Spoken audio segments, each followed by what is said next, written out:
I'm okay and you're okay. Feel how that feels. I'm all in my energy and I'm okay, and you're in your energy and you're okay. We're okay. We can stay in each other's energy and be okay. I'm okay and you're okay. Feel how that feels. Now, feel how it feels when I say, I'm okay, you're not okay. I'm okay, you're not okay. So now I'm going to say okay way too many times in this video. So now I'm not okay, but you're okay. I'm not okay, but you're okay. How does that feel? I'm not okay, you're okay. I can feel the energy coming from me in a very different way. I'm not okay, you're okay.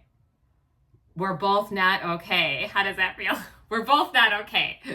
So obviously the goal is to get to I'm okay and you're okay. So stick with me in this video and we're going to talk about how to do that. Some examples from my life of when I've done the opposite. So I'm okay and you're okay. So my name is Elizabeth Cermak. I'm okay and you're okay. My name is Elizabeth Cermak. I am a psychotherapist, life coach, spiritual teacher, here to talk about letting go of guilt and fear, living our life less in guilt and fear and more in joy and love. So today I want to talk about this idea that I'm okay and you're okay, and how like if we live our lives from that place, life really works for us. I had this, and I'm going to talk about where that comes from a little bit too, but I had this something that happened to me a couple months ago where I was driving in my car and I just had this feeling like I felt really good. Like I was feeling good. I was feeling like I was okay and the rest of the world was okay. Like everybody's competent. And we're all free, right? So I'm feeling this way and I just got this urge. So if you decide what to do, if you live your life and you take your action from this place that I'm okay, the world's okay, we're all competent, we're all free, it's interesting to see what you do from that place, right? Because you take different actions. If you feel I'm not okay and you're okay, or if you feel I'm gonna get all mixed up. If you feel I'm okay and you're not okay, your actions that is going to determine your actions. Your actions are going to be very different in this world. So I'm feeling I'm okay and the world's okay, everybody's competent. And I decided, I had this urge to call my niece. I was on my way to the chiropractor. I had this urge to call my niece and I just called her from a place of I'm okay, you're okay. And we talked and it was fun. And I didn't plan on calling her, it was just something that I decided to do. And I was telling her how I had a dream the night before. It just came to me as I was talking to her. I forgot I even had this dream that I hugged my chiropractor. And it was such a lovely hug, like he was healing my bones when he hugged me. So I just kind of told my niece about that dream and we talked for a little while, hung up, went to the chiropractor. Now I hadn't seen my chiropractor in like a month, the actual owner. I was seeing other chiropractors that from the place. So they're all my chiropractor, but I hadn't seen the guy that I had the dream about for like a month. And that day, and maybe even longer, I don't see him that often. So that day when I went in, I actually saw him and he gave me this huge hug that felt like he was healing my bones. It was like I dreamt about it. I forgot about the dream. I'm feeling okay. The world's okay. I call my niece. I remember the dream, tell her about it. And then I go into this office and my dream happens. So it was like, to me, that's a fun way to live, right? It's like, I don't even think I would have noticed if I wouldn't have felt this way. I don't think I would have remembered the dream. I wouldn't have called my niece, told her about it. You know what I mean? Like, see how it's like a synchronicity. Life works, okay? When you come from this place of I'm okay and you're okay. So now I have another story. One of when I didn't come from that place. There's been a lot of times in my life that I have not come from that place, okay? So no, I really notice it when I do. But so later on that day, same day, I'm driving in my car and I wasn't conscious of this at the time, but I realized it afterwards. I called my husband from a place of I'm not okay, but you're okay. Like, I forget exactly what it was, but it was like, give me reassurance about this. And it was something I was like looking for reassurance about. And I called him and I guess I got the reassurance, but it wasn't what I was looking for. It was like an annoying conversation. It was one of those things where it's like, can we start over again? Like, this isn't going the way I pictured. And it was seriously, I was coming from a place of I'm not okay, you're okay, give me what I need from you.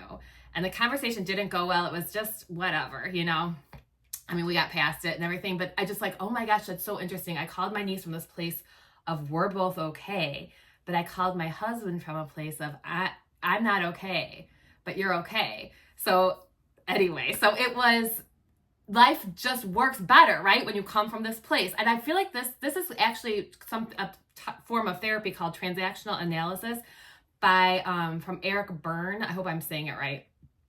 So when I was in my master's program for counseling, they talked about this, and I feel like we used maybe like 15 minutes in a class to talk about it, and maybe we did more, but it's all I really remember. So I feel like this doesn't get enough credit, like this type of therapy, because I really feel like coming to the world in this way, living your life in this way really is helpful, right? So, and I like to add a little spirituality to everything. So, or a lot of spirituality to everything. So we can even add a little spirituality from this place. Oh, okay. So first of all, let me read to you. I wrote down from, I think this is just like Wikipedia from online about what exactly this means. So TA is short for transactional analysis. And this was like Eric Berne in the 1950s, 60s. Okay, so let's just read through like what Wikipedia says this means. So I'm okay and you are okay. This is the healthiest position about life, and it means that I feel good about myself and that I feel good about others and their competence. A Course in Miracles would talk about empathizing with people's strengths.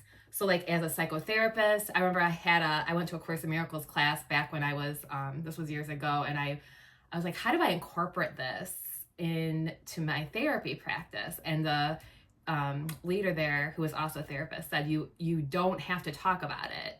You just do it yourself. So you empathize with their strengths, because I think I was overly empathizing with people's weaknesses or like their problems. So you leave space for the problems, you accept the problems, you allow them, and then you empathize with the strengths. Like you always keep the strengths in your mind. This is not like a verbal thing. Anyway, okay, so I'm okay, you're okay.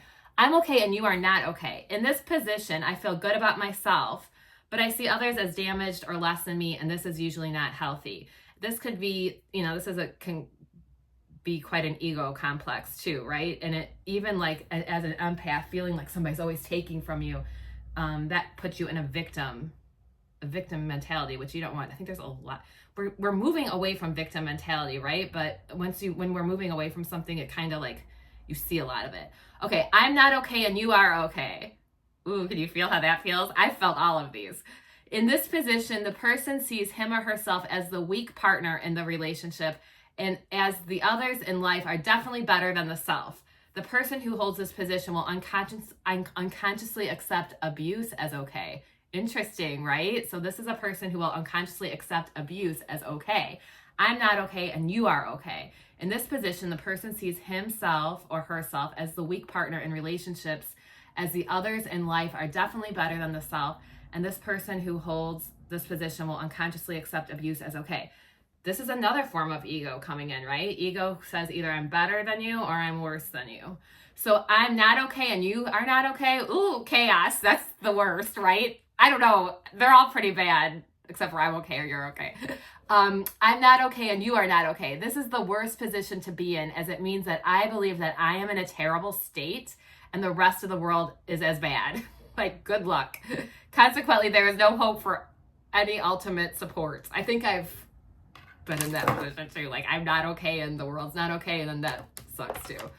Okay, so I just wanted to read those descriptions. So let's add a little bit of spirituality to this too. Like, if you think about I'm okay and you're okay, and it says, for instance, the healthiest position about life, and it means that I feel good about others and their competence. I feel good about myself and my competence. I feel good about others and their competence. And I would even add, I feel good about everybody's spirit. I feel good about everybody's spiritual power. We all live in eternity. We're all living here in eternity. We all have spiritual help. We all have guidance, and we all need to trust that about each other. So it's like, it even goes beyond, because sometimes in this world, somebody else really isn't okay, right? I mean, I can think of an example with my mom. and it's interesting, like as with like having an elderly parent too, when I call her from a place of I'm okay and you're okay, like I give her the space to be okay. If I call it works, the conversation's better, she feels better. But if I call her from a place of, which I tend to do this, of I'm okay and you're not okay, it's like, it's not, it doesn't feel like an ego thing, you know, it doesn't feel like it, but it is. So I'm okay and you're not okay because I'm worried about her, or I feel like something's wrong, or I'm scared, you know, then she's like, what's wrong with me? So that she's questioning herself. So it doesn't go well. So if I come from a place of I'm okay and you're okay, it goes much better. And I'm guided much better from that place. We can have discernment from that place. You know, it doesn't mean we're just going to like float around on rainbows all day long. Anyway, so, okay, so adding spirituality to this. So like everybody has spiritual power. Everybody has their life path. We are all living here in eternity. Doesn't that feel good? So one time my mom had this shoulder replacement surgery. And, you know, she was not okay after the surgery. Her arm was like seriously bruised. It's hard, you know, to see a parent go through something like that. And this was such a cool experience. So stick with me for the story. So so it was after the surgery. I think she had, you know, maybe I stayed on the couch a couple nights or something. And I'm like, is it okay for me to go home tonight? Was what I was wondering. And my brother and niece were there, and, you know, she was okay, but I worry and I'm controlling. So I was like trying to figure out if I should go home. We decided I was going to go home that night, that it was okay. She had fallen asleep and I was going to leave, and I just had this fear, you know, before I left, I was afraid to leave her. I was afraid she wasn't okay. So what I did was I tried to trust, you know, it's best to go to the second voice. The ego speaks first and speaks loudest. So go to the calm place in your mind. Go to the second place. You can still use discernment in this place. Like that place might still tell you to stay if you need to stay. So I'm trying to go to the second place. I'm trying to listen to the wise voice, right? The wise mind, as they'd say in dialectical behavioral therapy. And I just had this feeling, it came over me again, that she was okay. And I prayed for angels. I could feel angels around her. Like I could feel it. She was protected. And this like spiritually being okay. She is spiritually protected. She has angels. I could feel it. I remember just like I could feel it around her, and I left and I drove home that night. And I've never, if my mom has surgery or something, I'm always nervous. I always like get her ailments. An empath issue, it's real. Anyway, so I usually am real nervous. So I'm driving home and I'm just completely calm. I could feel that everything was okay, that she was protected. So the next day I go over and we're sitting like at the table in the kitchen and we're just talking, and she's like, my mom's like, oh yeah, so I have a story for you. I'm like, okay. So she says, yeah, last night, I think it was like 3 a.m, there was a girl was in our kitchen. I'm like, what? And she said, yeah, this girl she was up in our cabinet. She looked at me and she smiled. She had long dark hair, cute young girl, kind of short. And I'm like, oh, well, she thought my niece, Shaylin, had a friend over. And she was like, so my mom said, it was like 3 a.m, she yelled, Shaylin, and this girl just looked at her with her hands up in the cabinet, looked at her and smiled and walked down the hall. And I forget what she said, if she went up the stairs or she was gone. And, you know, I didn't get it. Still, I was like, what? Are you locking the doors? My mom said that she told my niece, and my niece said, we need to tell my dad. Like, my dad was on, my brother and I laughed, like he's on ghost patrol or something. Like, he said, was she floating? Like, because it was obviously an angel. I had felt the angels the night before. Whether my mom was on medicine and, you know, whether, I don't care if that might have helped her see it. She had an angel there, you know, and I left that from a place of I'm okay and she's okay. And like, let the angels do their job. Allow them to do their work.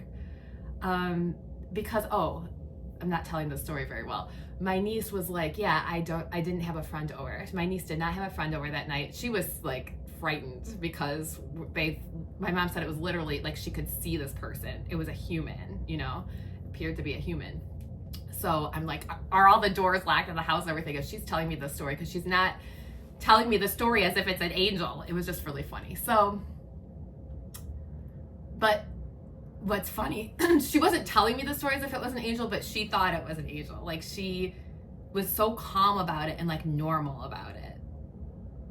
She was so calm and normal because my mom has a very strong faith. So there you have it. Come from a place of I'm okay, you're okay. Not only in this world, but also spiritually. We all have our spiritual guidance. We all have our angels. We all have, we are all living in eternity. We're living here in eternity, right? So we're okay. And try this, you know, try when you do something, the next time you just feel an urge to do something, are you doing it from a place of I'm okay? Are you buying things from a place of I'm okay? Are you checking in with people from a place of I'm okay and you're okay? Are you just ask yourself this throughout the day? Am I doing this from a place? And it's basically from a place of empowerment, from a place of trust and empowerment. No fear and no guilt here, right? Okay, I hope this was helpful for you guys. Prudence is sleeping behind me today. She always has to come out and say hello. And Prudence is definitely okay. If I come from a place of you are not okay to Prudence, she gets really like pathetic. And she like if you act like she's sick, she'll be like, oh, I need help. I'm not okay. And then we'll say, go bye-bye. And then she'll be like all excited. So even with animals, come from a place of I'm okay and you're okay. It's hard with Prudence. Okay, I love you guys. I hope this was helpful and I will see you next time. Happy 2025.